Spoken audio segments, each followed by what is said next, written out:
Kevin fever movie की शुरुआत में हम एक हेनरी नाम के आदमी को देखते हैं जो अपने डॉग के लिए शिकार करके लाता है। लेकिन जब वो उसके पास पहुंचता है तो देखता है कि वो किसी बीमारी से इन्फेक्टेड हो गया है। इससे बहुत ही बुरी तरीके से वो मारा गया है। जब वो उसे छूता है तो इन्फेक्टेड ब्लड हेनरी के ऊपर भी गिर जाता है। फिर सीन शिफ्ट होता है और हम 5 दोस्तों को देखते हैं जिनका नाम पोल, केरन, बर्ट, जेफ और मर्सी होता है, जो एक हफ्ते के वेकेशन के लिए उसी जंगल की तरफ जा रहे होते हैं जहाँ पर उन्होंने एक केबिन रेंट पर ली होती है।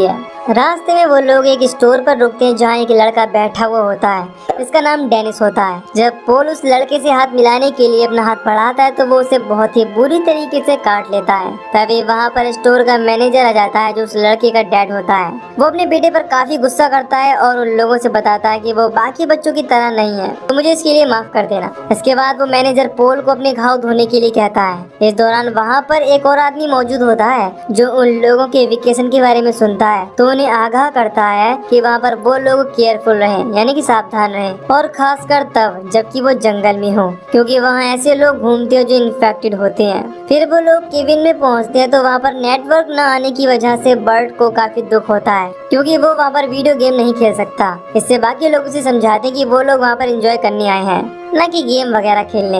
इसके बाद हम पोल को देखते हैं जो कैरन के पास पहुंचता है और उससे नेटवर्क के बारे में पूछता है। वो बताती है कि नेट थोड़ा सा स्लो चल रहा है, लेकिन वो अब भी अपने फोटोज को अपलोड कर सकती है। इस पर वो उससे कहता है कि तुम्हें फोन रखकर एंजॉय करना चाहिए। इससे कैरन स्विमिंग के लिए जाती है और पोल भी उसके साथ जाता है, और स्विमिंग के बाद वो दोनों एक दूसरे से अट्रैक्ट हो जाते हैं और किस करते हैं। फिर हम बर्ड को देखते हैं जो एक गन लेकर बोर होने की वजह से जंगलों में खेल रहा होता है और वीडियो गेम को इमेजिन कर रहा होता है। उसी दौरान वो जंगल में मौजूद एक आदमी को शूट कर देता है जो कोई और नहीं बल्कि हेनरी होता है। इसी दौरान हम देखते हैं कि डॉग का इन्फेक्टेड ब्लड उसके ऊपर गिरने की वजह से वो भी पूरी तरह से इन्फेक्टेड हो चुका है। इससे बर्ट बहुत ज्यादा डर जाता है। हालांकि हेनरी उससे मदद मांगता है, लेकिन बर्ट उसे अपने पास आने के लिए मना करता है और उसे मारने की धमकी देता है। इसके बाद वो वहाँ से भाग जाता है और हेनरी हेल्प के लिए चिल्लाता रह जाता है। इधर बर्ट वापस आने के बाद किसी को इस बारे में नहीं बताता। जब शाम को वो लोग कैंप फायर के पास बैठकर पार्टी कर रहे होते हैं तभी वहाँ पर कॉर्नर नाम का एक आदमी आता है, जिसके साथ एक डॉग भी होता है। वो उन लोगों से कैंप फायर के पास बैठने के लिए पूछता है। हालांकि वो लोग उसे मना करने की कोशिश करते हैं,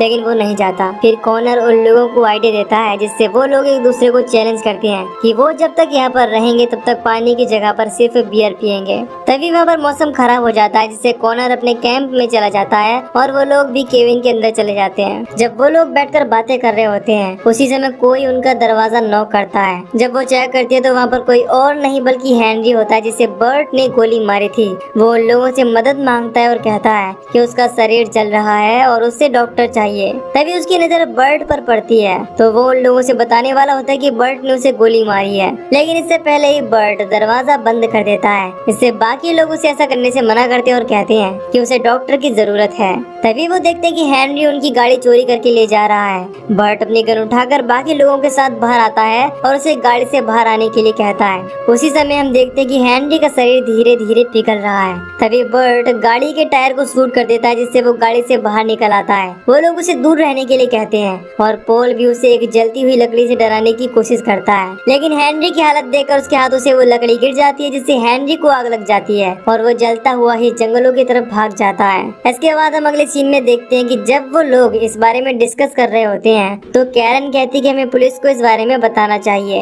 क्योंकि हमारे इसमें कोई भी गलती नहीं है। लेकिन उनके पास पुलिस को इन्फॉर्म करने के लिए ना तो फोन में नेटवर्क था और न ही गाड़ी। उनकी गाड़ी में भी इन्फेक्शन फैल चुका था। अब बर्ड कहता है कि हम कल सुबह गाड़ी को साफ करके उसे ठीक करेंगे और फिर पुलिस को जाकर इस बारे में इन्फॉर्म करेंगे।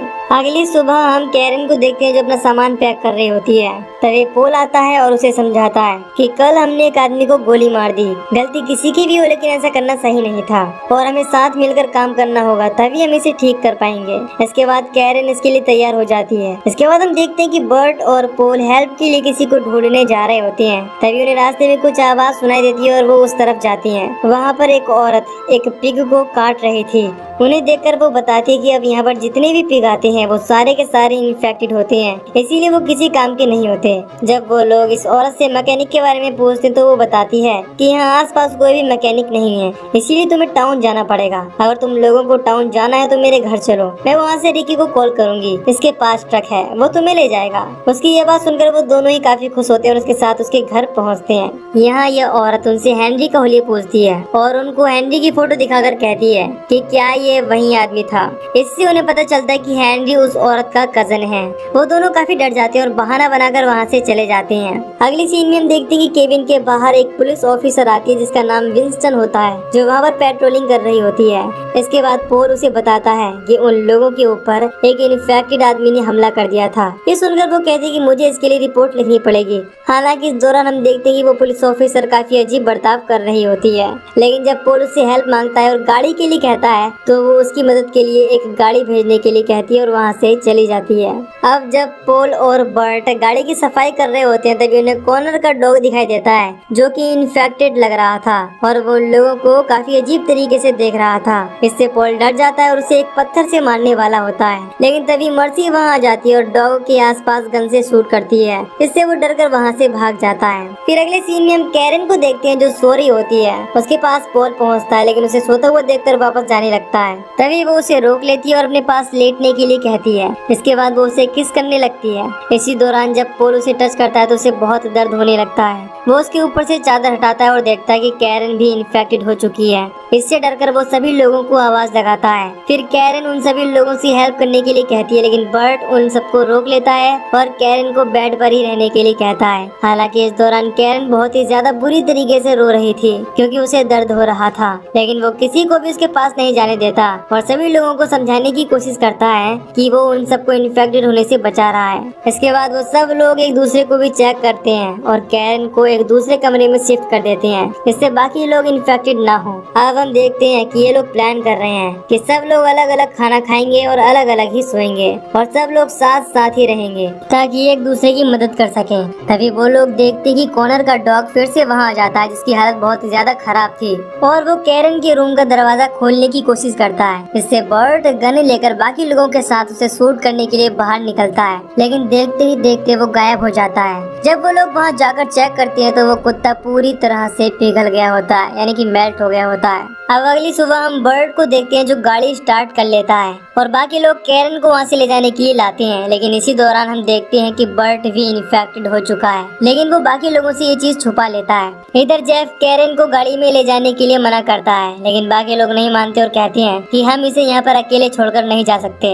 इस दौरान जेफ ये बात जान जाता है कि बर्ट भी इन्फेक्टेड हो चुका है और वो उसे इस बारे में पूछता है, लेकिन ये सुनकर बर्ट अकेले ही गाड़ी लेकर वहाँ से भाग जाता है। इसके बाद हम देखते हैं कि जेफ भी उन लोगों को छोड़कर जाने लगता है। मर्सी उसे रोकने की कोशिश करती है लेकिन वो नहीं रुकता और कहता है कि तुम लोगों की वजह से इन्फेक्शन फैल रहा है, तुम लोग बेवकूफ की तरह एक दूसरे को इन्फेक्शन फैला रहे हो। इससे मर्सी बहुत गुस्सा होती है। इसके बाद पोल कैरन के सारे इन्फेक्टेड कपड़े एक पॉलीथीन में इकट्ठा करके नदी में फेंक देता है। फिर जब वो मर्सी से बात कर रहा होता है तो वो कहती है कि हम सब भी यहीं पर इन्फेक्टेड होकर मर जाएंगे और हम चाह कर भी कुछ नहीं कर पाएंगे। इसके बाद इमोशनल होने की वजह से वो दोनों काफी करीब आ जाते हैं और एक दूसरे के साथ इंटीमेट हो जाते हैं। तभी हम देखते हैं कि मर्सी भी इन्फेक्टेड हो चुकी है। इधर हम बर्ट को देखते हैं जो उसी स्टोर में पहुंच जाता है और मैनेजर उसकी हालत देखकर समझ जाता है कि वो इन्फेक्टेड है। हालांकि बर्ट उसे डॉक्टर को कॉल करने के लिए कहता है। वो मैनेजर इस चीज के लिए मान जाता है। तभी उसका बेटा बर्ट को काट लेता है जिससे वो मैनेजर बहुत गुस्सा हो जाता है क्योंकि उसका एक बेटा पहले ही मर चुका है और अब दूसरा भी इन्फेक्टेड हो चुका है। इसलिए वो बर्ट को मारने के लिए गन मंगाता है। इससे बर्ट बहुत डर जाता है और वहाँ से गाड़ी लेकर भागने की कोशिश करता है। उसके जाने के बाद मैनेजर अपने दोस्तों से कहता है कि केबिन में गए सारे लोग इन्फेक्टेड हो चुके हैं, इसीलिए हमें पुलिस को कॉल करना चाहिए और उन लोगों को मार देना चाहिए। फिर वो उन्हें मारने के लिए बर्ट के पीछे जाते हैं। इधर बर्ट जब समझ जाता है कि मैनेजर उसका पीछा नहीं छोड़ेगा तो वो गाड़ी से उतरकर जंगल की तरफ भागने लगता है। इधर हम मर्सी को देखते हैं जिसका इन्फेक्शन बढ़ रहा होता है। जब वो रेजर से पैरों की हेयर रिमूव कर रही होती है तो उसी समय इन्फेक्टेड होने की वजह से उसके पैरों से बहुत ही बुरी तरीके से स्किन निकलने लगती है, जिससे उसे बहुत ज्यादा दर्द होने लगता है। इधर हम पोल को देखते हैं जो नदी के किनारे खड़ा होता है। तभी उस पर हेनरी अटैक करके पानी में गिरा देता है, जिससे हमें पता चलता है कि वो जलने के बाद भी जिंदा था। लेकिन अब पोल उसे नदी में डुबाकर मार देता है। इधर मर्सी को इन्फेक्टेड होने की वजह से बहुत ही बुरी तरीके से ब्लीडिंग हो रही थी, जिससे वो बाहर जाकर मदद के लिए जेफ को आवाज लगाती है। तभी वहाँ पर वही इन्फेक्टेड डॉग आ जाता है जो उस पर अटैक कर देता है। इससे उसकी चीख निकल जाती है। इसे सुनकर पोल वहाँ पर पहुँचता है और देखता है कि उस डॉग ने मर्सी को पूरी तरह से खा लिया है। फिर उसे कैरन की आवाज सुनाई देती है। वो गाने लेकर उसके पास पहुंचता है और देखता है कि वो डॉग उसे भी नोच रहा होता है। पोल उसे शूट करके मार देता है। इसके बाद कैरन उससे खुद को भी मारने के लिए कहती है, क्योंकि उसे बहुत ज्यादा दर्द हो रहा था। वो बहुत ही पेन में थी। वो पहले तो मना करता है, लेकिन उसके दर्द को देखकर वो उसे मारने की कोशिश करता है, लेकिन गन से गोलियां नहीं निकलती। इससे वो वहाँ रखे फावड़े से उसका गला काटने की कोशिश करता है, लेकिन वो नाकाम रहता है। इससे कैरन उसे फिर से मारने के लिए कहती है, लेकिन उसकी हिम्मत नहीं होती और वो उस पर वहाँ रखा फ्यूल डालकर आग लगा देता है। इससे वो जलने लगती है और उसे बहुत दर्द हो रहा था। ये सब देखकर पोल को बहुत दुख होता है। इससे वो रोने लगता है। तभी वहाँ पर बर्ट पहुँच जाता है, जो पोल को बताता है कि वो लोग हमें मारने के लिए आ रहे हैं। और इससे पहले कि वो ठीक से कुछ बता पाता, मैनेजर उसके सर को शॉर्ट गन से उड़ा देता है। इससे पोल बहुत डर जाता है। फिर जब उसकी नजर मैनेजर और उसके दोस्तों पर पड़ती है, तो वो उन्हें गन से शूट करने की कोशिश करता है, लेकिन गन से फिर से गोली नहीं निकलती। मैनेजर का एक दोस्त उसे बताता है कि तुम्हारी सेफ्टी ऑन है। इसके बाद पोल मैनेजर के शूट करने से पहले ही सेफ्टी रिमूव करके उन तीनों को गोली मार देता है। इससे वो वहीं पर मारे जाते हैं। फिर पोल मैनेजर की गाड़ी लेकर वहाँ से निकलने की कोशिश करता है, लेकिन जब वो अपने हाथ देखता है तो उसे पता चलता है कि वो भी इन्फेक्टेड हो चुका है। इससे उसका ध्यान भटक जाता है और उसका एक्सीडेंट हो जाता है। इसके बाद वो गाड़ी से बाहर निकलता है और पैदल चलते हुए कैंप फायर तक पहुँचता है, जहाँ पर उसे शेरिफ विंगस्टन मिलती है, जिसने उसकी मदद करने का वादा किया था। वो उससे कहता है कि तुमने ट्रक भेजने के लिए कहा था। इस पर वो उसे रिलैक्स होने के लिए कहती है। इसके बाद पोल उसे लिफ्ट देने के लिए कहता है। तभी विंगस्टन के पास ऑफिस से कॉल आता है और उसे बताया जाता है कि केबिन में कुछ लड़के रुके हुए हैं जो कि इन्फेक्टेड हैं और उनके पास हथियार भी हैं, इसीलिए उन्हें देखते ही गोली मार दो। ये सुनकर विंगस्टन पोल की तरफ गन घुमाती है और उसे दूर रहने के लिए कहती है, लेकिन पोल उसकी तरफ बढ़ता है और विंगस्टन को समझाने की कोशिश करता है कि ये सब कुछ तुम्हारी वजह से हुआ है। तुम मुझे केबिन में देखने के लिए गई थी और अब मैं तुम्हारी हेल्प से डॉक्टर से मिलने के लिए जाऊंगा। इसके बाद वो ऑफिसर विंगस्टन से काफी रिक्वेस्ट करता है, यानी कि गुजारिश करता है। इसके बाद वो तैयार हो जाती है और कहती है कि तुम यहाँ से शॉर्टकट लेकर रोड तक पहुँच जाओगे। लेकिन जब वो जंगल के रास्ते से आगे बढ़ता है तो उसे पता चलता है कि विंगस्टन ने उसे फंसा दिया है, क्योंकि वहाँ पर कोई भी रास्ता नहीं है। इससे वो बहुत दुखी हो जाता है और रोने लगता है। अब हमें अगले दिन का सीन दिखाया जाता है, जहाँ जेफ वापस से उस केबिन में आता है और उसे सब लोग मरे हुए मिलते हैं। इसे देखकर वो पागलों की तरह हंसने लगता है। तभी उसकी नजर अपने हाथ पर पड़ती है। उसे पता चलता है कि वो भी इन्फेक्टेड हो चुका है। उसी समय विंगस्टन उसे शूट करके मार डालती है। इसके बाद हम देखते हैं कि पोल भी जंगल में रास्ता न मिलने की वजह से मारा गया है। फिर उस केबिन में पुलिस ऑफिसर आते हैं, जो वहाँ मरे हुए लोगों की डेड बॉडी लेकर चले जाते हैं। अगले सीन में हम एक लड़की को देखते हैं जो उसी केबिन की फोटो चेक कर रही होती है, लेकिन जब वो इन्फेक्टेड लोगों की फोटो देखती है तो बहुत डर जाती है। और इसी के साथ ये मूवी यहीं पर खत्म हो जाती है। तो दोस्तों, अगर आपको इस मूवी की एक्सप्लेनेशन पसंद आई हो तो वीडियो को लाइक और चैनल को सब्सक्राइब कर दीजिए, ताकि मैं मिलूंगा आपसे न्यू वीडियो में। Till then take care, love you, bye bye.